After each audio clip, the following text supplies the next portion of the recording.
جی اس وقت میں ڈسکا کے اکلوتے پارک میں موجود ہوں جو کہ نہر BRB کنارے بڑی اچھی لوکیشن پر واقع ہے۔ اور یہاں یہ جو پارک ہے اس کا آغاز 2017 میں ہوا، جب اس کی تعمیر ابھی ہو رہی تھی تو لوگوں نے خوشی کا اظہار کرتے ہوئے اس کو دیکھنے کے لیے آتے تھے کہ یہ ہماری تفریح کے لیے بن رہا ہے۔ اور جب یہ مکمل ہو گیا تو پھر خواتین، بچے، بوڑھے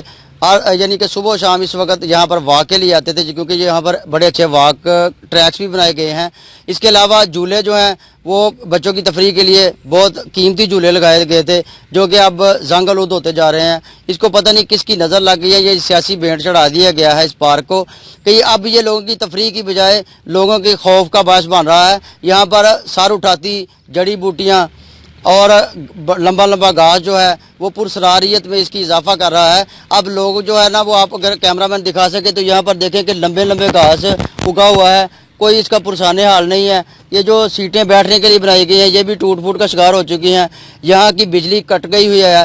اور کوئی اس کی دیکھ بھال نہیں ہو رہی، جس وجہ سے اب لوگ اس کی طرف رخ نہیں کرتے کہ یہاں پر ایک پرسراریت سی چھائی ہوئی ہے، وحشت سی چھائی ہوئی ہے اس پارک میں کہ اب یہ پارک جو ہے وہ تفریح کی بجائے وہ خوف کا باعث بن رہا ہے۔ اور میری اعلیٰ حکام سے